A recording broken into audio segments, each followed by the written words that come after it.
दोस्तों इस मूवी की कहानी को मैं नहीं बल्कि बाबू बिस्लेरी नाम का एक आदमी हमें बताता है। कई सालों पहले वो किसी चीज को देखकर काफी डर गया था और वो गांव के लोगों को ये बात बताने के लिए पागलों की तरह भागकर आने लगता है। गांव के सभापति रवि के पास आकर वो उसे बताता है कि नाजी जर्मन सिपाही पास के गांव के ज्यूस लोगों को मार रहे हैं। जिसके बाद वो दोनों मिलकर दौड़ते दौड़ते गांव के बाकी लोगों को इकट्ठा करने लगते हैं। रवि गांव के सभी दाढ़ी वाले लोगों को लेकर एक मीटिंग बुलाता है, जहां पर बाबू बिस्लेरी कहता है कि नाजी जर्मन सिपाही जो कि ज्यूस लोगों के दुश्मन है वो ज्यूस लोगों को मार रहे हैं और अगली बारी हमारी होगी, इसलिए हमें यहाँ से भागकर किसी दूसरे देश में जाना चाहिए। अब उसकी इस बात पर वहाँ पर किसी को भी भरोसा नहीं हो रहा था क्योंकि वो एक पागल था, लेकिन रवि को उसके बातों पर भरोसा था क्योंकि उसने पहले भी ये बात सुना था। वो सभी लोगों को समझाता है कि बाबू बिस्लेरी जो भी कह रहा है ये सब कुछ सच है और परेशान होकर सभी लोग वहाँ से निकलने का रास्ता ढूंढने लगते हैं। तभी वहाँ पर रवि की बीवी आकर उनसे कहती है कि अगर उनकी आवाज से बच्चे जाग गए तो वो उन सभी लोगों को घर से निकाल देगी, जिस वजह से उन सभी को बिना आवाज किए ही बात करना पड़ता है। दूसरी तरफ बाबू बिस्लेरी भी ये सब कुछ सुन रहा था और वो सभी लोगों से कहता है कि हमें जानवरों को ले जाने वाली ट्रेन में बैठकर जानवरों के साथ छुपकर किसी दूसरे देश में जाना चाहिए। पर उसके इस बात को वहाँ पर सभी लोग नजरअंदाज करते हैं, लेकिन रवि जो कि बाबू बिस्लेरी के बाद सबसे ज्यादा समझदार आदमी है, वो बाबू बिस्लेरी की आइडिया को सीरियस लेता है। वो जब सभी लोगों को जानवरों के साथ दूसरे देश में जाने के लिए कहता है, तभी उनमें से एक आदमी कहता है कि उसकी बीवी ट्रेन से काफी डरती है। दूसरा आदमी कहता है कि हमें दूसरे देश जाना नहीं चाहिए क्योंकि हम लोग ज्यूस है और बाकी सारे जात पात के लोगों के साथ हमें घुलना मिलना नहीं चाहिए। इसके बाद तीसरा आदमी कहता है कि ये हमारा घर है और हम हमारे देश के साथ गद्दारी नहीं कर सकते। अब इतने सारे प्रवचन को सुनने के बाद रवि कहता है कि हम ट्रेन से तो जाएंगे लेकिन जानवरों के नहीं बल्कि खुद के ट्रेन से।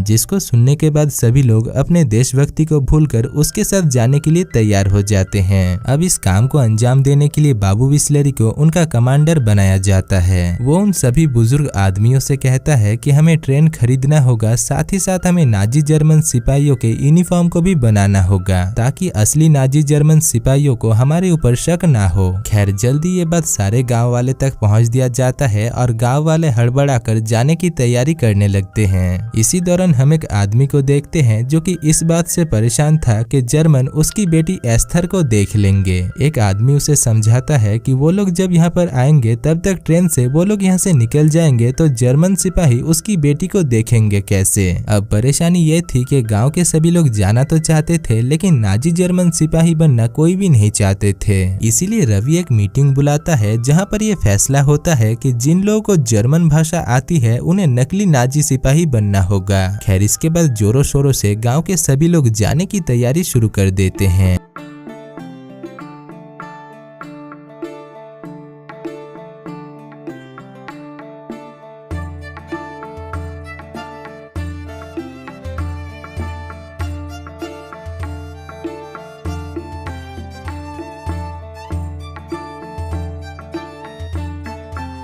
जहाँ पर औरतें सफर के लिए खाना बनाने लगती है और वहीं दूसरी तरफ सभी आदमी एक साथ होकर ट्रेन खरीदने के लिए पैसे इकट्ठे करने लगते हैं। इधर एस्थर को रवि का असिस्टेंट योसी प्यार करता था, लेकिन एस्थर उसे साफ इनकार कर देती है क्योंकि वो किसी और से प्यार करती थी। इसके बाद कुछ ही दिनों में ट्रेन का एक हिस्सा खरीदने के लिए पैसे इकट्ठे हो जाते हैं, जिसके बाद रवि उसकी बीवी की कजन स्मेक को अपने गाँव के लोगों को जर्मन भाषा सिखाने के लिए बुलाता है। स्मेक का कहना था कि जर्मन भाषा ज्यूस भाषा से काफी मिलता जुलता है और ज्यूस में हम तारीफ करने के लिए जिन शब्दों का इस्तेमाल करते हैं जर्मन भाषा में उन शब्दों को गाली देने के लिए इस्तेमाल किया जाता है। अब ये बात सुनकर वहाँ पर एक बुजुर्ग आदमी कहते हैं कि हो सकता है कि इसी वजह से जर्मन लोग हमें मारना चाहते हैं। इधर ट्रेन को तैयार करने के लिए पैसों की कमी हो रही थी, जिस वजह से गाँव के मुखिया अंकेले काफी परेशान हो रहा था। लेकिन इतनी मेहनत करने के बाद जब वो लोग ट्रेन का एक हिस्सा खरीदते हैं तभी उनके खुशी का का कोई ठिकाना ही नहीं रहता।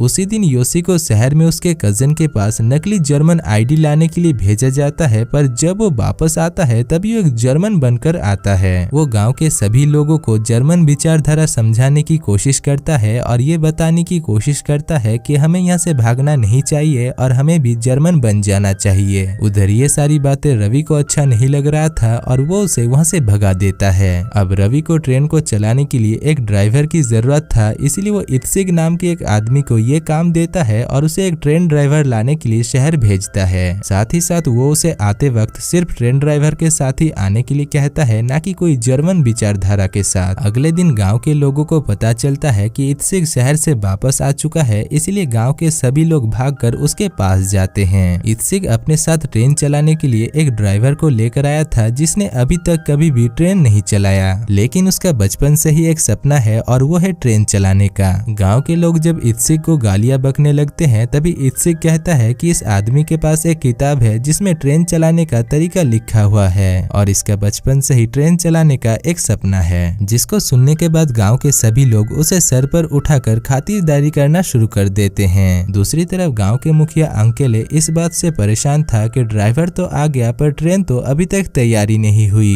उसी दिन गांव के सभी लोग अंकेले के पास जाकर उससे फिर से पैसे मांगने लगते हैं, क्योंकि ट्रेन को खरीदने के लिए पैसों की कमी हो रही थी। जिसको सुनते ही उसका दिल धड़कना बंद कर देता है, लेकिन गांव के लोग अपने प्लान को अंजाम देने से पहले उसे मरने भी नहीं देते और उसे उन्हें पैसे देना पड़ता है। रात को वो ड्राइवर एक टूटी फूटी ट्रेन का इंजन खरीद कर लाता है, जिसको देखकर इत्सिक कहता है कि रात के अंधेरे में उन्हें वो ट्रेन खराब लग रही है। पर जब सुबह उन्होंने उस ट्रेन को वापस से देखा तभी अंकेले बेहोश हो गया। खैर इसके बाद ट्रेन की मरम्मत किया जाने लगता है। इसी बीच पास के गांव के एक आदमी रवि के पास आकर उससे कहता है कि उसे पता चला है कि रवि गांव के लोगों को लेकर यहाँ से दूसरे देश में भागने के फिराक में है। यहाँ पर रवि उसे कुछ भी नहीं बताता और उसके जाते ही वो उसी रात गांव के सभी लोगों को लेकर वहाँ से दूसरे देश पैलेस्टाइन जाने का फैसला करता है, क्योंकि उसे इस बात का डर था कि पास के गांव के लोग अगर उनके प्लान के बारे में जान जाते हैं तो वो लोग यहाँ से बचकर बाहर नहीं जा सकते हैं। इसीलिए गांव के सभी लोग उसी रात भेड़ बकरियों की तरह उस ट्रेन पर चढ़ जाते हैं, जबकि वो ट्रेन अभी तक तैयार भी नहीं हुआ था। मोर्दिकाई नाम का एक आदमी ने भी अपना यूनिफॉर्म पहन लिया था और उसे एक जर्मन कमांडर की तरह ही लग रहा था।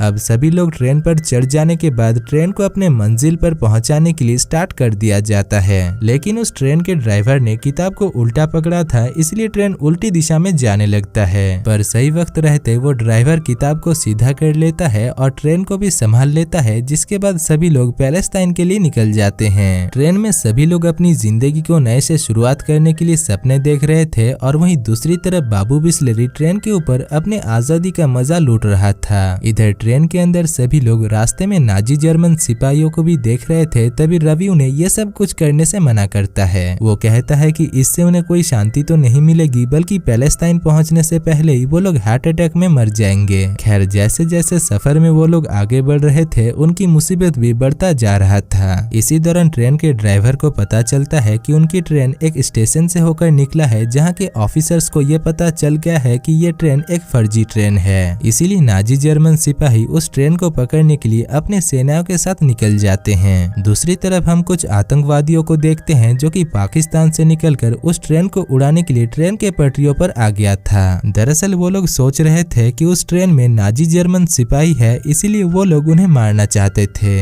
इधर तब तक वो ड्राइवर ट्रेन को रोक चुका था और गांव के लोग इस बात से परेशान थे कि नाजी जर्मन सिपाही उन्हें पकड़ लेंगे। दूसरी तरफ इसी मौके का फायदा उठाकर एस्थर अपने पिता से कहती है कि वो सामी नाम के एक लड़के से प्यार करती है, जिसको सुनकर उसके पिता भड़क जाते हैं, क्योंकि सामी योशी की बातों पर आकर एक जर्मन बनता जा रहा था। खैर सभी लोग फैसला करते हैं कि वो लोग ट्रेन को घुमाकर दूसरे पटरी से होकर लेकर जाएंगे, ताकि जर्मन सिपाहियों को उनके बारे में पता ना चल सके। इसीलिए सभी लोग उस ट्रेन को उठाकर दूसरे पटरी में लाने के बारे में सोचते हैं, लेकिन एक आदमी जो कि वहाँ पर उन लोगों की तरह गधे की सोच नहीं रखता था, वो पटरी को चेंज करके ट्रेन को दूसरी पटरी पर लेकर आता है। उस रात जब वो लोग एक जगह पर पहुँचते हैं तभी नाजी जर्मन सिपाही उन्हें रोक लेते हैं। फर्जी कर्नल उन्हें एक फर्जी पेपर दिखाता है और कहता है कि ये ट्रेन एक ऑफिशियल ट्रेन है और इसमें जर्मन सिपाहियों को आतंकवादियों से बचाने के लिए हमें छुपाकर लेकर जाना पड़ रहा है। जिसको सुनने के बाद वो कर्नल मोर्दिकाई के बातों पर भरोसा कर लेते हैं हैं और वो ट्रेन फिर से अपने सफर में आगे बढ़ता है।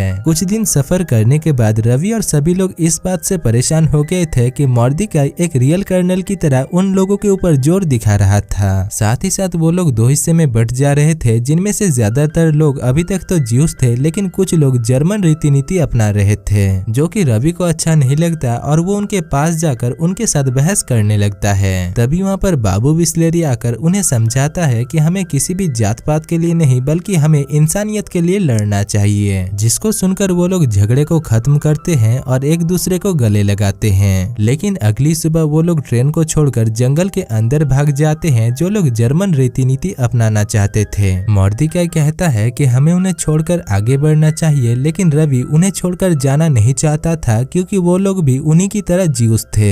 इसके बाद वो लोग कुत्ते को कपड़े सुंघाकर उन सभी लोगों को वापस लेकर आते हैं, लेकिन एक आदमी जो कि उस गांव का टेलर था वो उसे पकड़कर नहीं ला पाते क्योंकि उसका चश्मा टूट गया था और वो असली नाजी सिपाहियों के पास पहुंच गया था। ये बात जब गांव के लोगों को पता चलता है तभी वो लोग उस आदमी को छुड़ाने का फैसला करते हैं, क्योंकि वो इकलौता आदमी था जो उनके कपड़े को सिलता था और उन्हें इस चीज का भी डर था कि पैलेस्टाइन में अगर कोई भी ज्यूस टेलर नहीं रहता है तो उन्हें नंगा रहना पड़ेगा। इसीलिए वो लोग उस टेलर को लाने के लिए एक प्लान बनाकर नाजी जर्मन सिपाहियों के ऑफिस चले जाते हैं और हेड कमांडर से कहते हैं कि वो आदमी उनका कैदी है और वो उनके पास से भाग गया था। अब वो लोग उस टेलर को लेकर वहाँ से चले जाते हैं और मॉर्देकाई इस सिचुएशन का फायदा उठाकर उनके ट्रेन में सारा खाना भरवा लेता है। अगले ही दिन वो लोग अपने सफर के लिए निकल पड़ते हैं, जहाँ पर ट्रेन में सभी लोग काफी खुश थे। दूसरी तरफ जर्मन सिपाहियों के कमांडर को ये बात पता चल जाता है कि कल जो आदमी उनके पास से उस कैदी को लेकर गया था वो एक फर्जी कमांडर है और वो एक ज्यूस आदमी है, जिस वजह से वो लोग उन्हें पकड़ने के लिए निकल जाते हैं और कुछ ही देर बाद वो लोग ट्रेन को रोककर सभी लोगों को अपने हिरासत में ले लेते हैं। दूसरी तरफ मॉर्देकाई समझ चुका था कि वो लोग पकड़े गए हैं, लेकिन तभी वहाँ पर एक आदमी छलांग लगाते हुए आता है जो कि बाबू बिस्लेरी का भाई बाटली वाला था। वो कहता है कि ये सभी लोग कोई नाजी जर्मन सिपाही नहीं बल्कि जिप्सी लोग हैं और उन लोगों का भी यहाँ से भागने का ये एक प्लान था।